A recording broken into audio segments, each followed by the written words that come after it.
Voilà, ça y est, on y est, le grand final.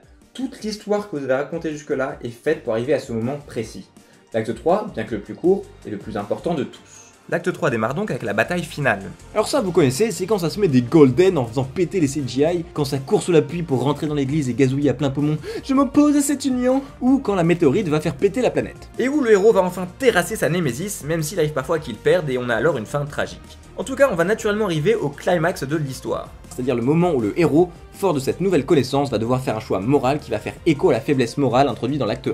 C'est par exemple Frodon qui doit décider de jeter l'anneau ou pas, le héros qui décide de tuer le méchant ou pas, Corbin Dallas qui décide d'avouer son amour pour Lielu, Batman qui décide de cacher qui était Harvey Dent, etc. etc.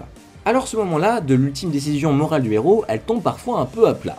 It's about what you believe, and I believe in love. Bisous, bisous, gentil bisounours. Et du coup, même avec des milliards de CGI, ça donne un petit côté soufflé qui retombe, parce qu'on a l'impression d'être devant un héros lambda et au final d'avoir déjà vu cette histoire des centaines de fois. Comme l'explique Robert McKee, c'est parce que un vrai choix, c'est un choix dans une situation triangulaire.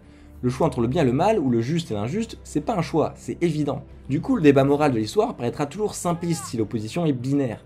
Ce qu'il faut avoir construit avant, c'est un réseau d'opposition parce que ça rend compte de la complexité de la vie réelle. Et du coup, on y croit. Par exemple, dans Black Panther, T'Challa a le choix entre rester caché du monde, conquérir le monde, ou de risquer d'aider le monde, pour faire court. Et c'est ce réseau de choix moraux qu'incarnent les différents protagonistes. À la fin, T'Challa choisit d'aider le monde et d'aller contre la tradition de ses ancêtres. C'est un vrai choix qui nous permet d'identifier ce personnage dans le panthéon des héros que nous connaissons déjà. On n'a donc pas l'impression d'avoir suivi cette histoire pour rien.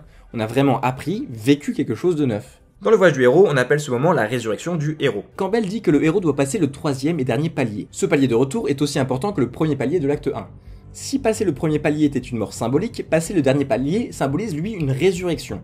Et cette symétrie va donner un sentiment de fin à l'histoire. En effet, c'est autour de ce moment que le héros a généralement une révélation personnelle, ce que Truby appelle une self-revelation. Le héros comprend ce qu'il faisait de mal et l'empêchait de gagner. En général, c'est en rapport avec sa faiblesse psychologique. Le héros va changer et vaincre son ennemi, parfois au prix d'un lourd sacrifice, amorçant donc la fin de son arc narratif. Il arrive parfois que ce passage soit le moment que le grand méchant choisit pour faire un comeback inattendu ou lancer une ultime attaque avant de périr, comme dans Star Wars, le moment où la base va exploser après avoir vaincu Dark Vador, dans Les Indestructibles ou dans Le Seigneur des Anneaux avec le nettoyage de la comté. Référence qui ne marche que si vous avez lu le livre. Le héros va soudain avoir peur d'avoir tout donné dans la bataille d'avant, qu'il ait déjà perdu sa magie ou que ses travers et ses faiblesses qu'il a surmontées ne réapparaissent. C'est en général là que les alliés du héros vont se précipiter à sa rescousse et peut-être mourir en le protégeant, achevant ainsi sa résurrection. Par exemple, dans Le Magicien d'Oz, Dorothy, après avoir vaincu la sorcière, rate la montgolfière qui doit la ramener chez elle. Elle est un temps désespérée, mais trouve un autre moyen pour rentrer chez elle et reprend espoir. Et ce moment-là, où elle reprend espoir, c'est sa résurrection à elle. Voilà, alors dans une structure en 3 actes classique, tout ce qui reste à faire, c'est juste de montrer le nouvel équilibre du monde, à travers une scène ou un tableau qui va montrer ce que sont devenus les personnages principaux, leur nouvelle vie, leur nouvel état, etc., etc. Tout le monde est content si c'est un happy end, tout le monde est triste si c'est un drame. Bref, tout le monde est quelque chose qu'il n'était pas au début. Et sur ce, on peut envoyer le générique de fin. Dans le voyage du héros, le héros rentre avec l'élixir. Il a une preuve de ses exploits qu'il peut montrer aux gens du monde ordinaire. Ça peut être une nouvelle sagesse, une nouvelle liberté, l'amour ou un objet. Grâce à l'élixir, le héros va pouvoir changer son ancienne vie et soigner ses blessures. Il va récolter les lauriers de ses sacrifices de la même manière que le grand méchant va être puni en proportion de ses exactions. Campbell dit que l'enjeu est de montrer que le héros est devenu le maître des deux mondes, compétent dans tous, ayant atteint un équilibre tant sur le plan physique que spirituel. En tout cas, on sent que la boucle est bouclée, que grâce au héros, le monde ordinaire a été soigné, rendu meilleur. Bien évidemment, toutes les histoires secondaires, histoire B, histoire C, etc., doivent être résolues aussi. Toutes les questions trouvent réponse. On finit sur une touche qui va soit satisfaire le spectateur, soit le provoquer. On a donc le droit de faire une dernière révélation ou de surprendre le public tant que ça ne démarre pas une nouvelle histoire. Le sentiment général de fin est ce que Campbell décrit comme la liberté de vivre. Ayant vaincu la mort, le héros ne la craint plus. Et quand on ne craint plus la mort, on ne craint plus la vie. Le passé et le futur ne nous effraient plus, et nous sommes libres de vivre dans le moment présent. Voilà, cet épisode de cette mini-série sera présent terminé, j'espère que ça vous aura plu. Alors pour rappel, tout ce que je vais présenter avec le voyage du héros, ce ne sont que des outils, d'accord, il n'y a pas forcément besoin de tous les mettre, c'est très malléable tout ça, on peut croiser, on peut virer des choses, on peut les remettre ailleurs, les changer, etc. Donc juste amusez-vous avec, manipulez tous ces outils, c'est super intéressant et assez fun.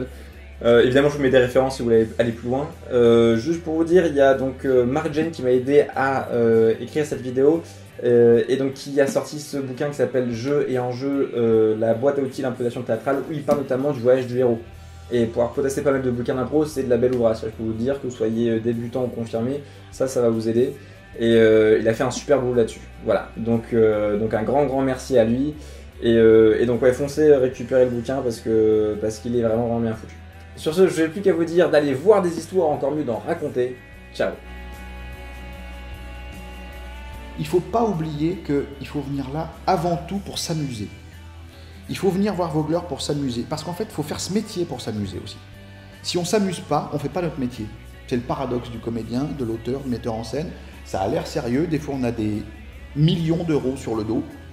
Et si on ne fait pas bien son métier, tout se casse la gueule et on est un échec industriel. Ok, ça c'est la réalité. Mais si on ne s'amuse pas, on fait mal notre métier.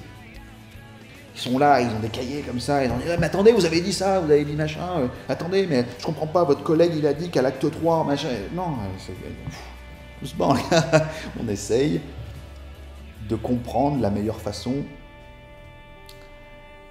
de raconter une histoire à quelqu'un. C'est vaste, c'est complexe, c'est riche, et en même temps, le projet est simple et très amusant. Je le répète, très amusant.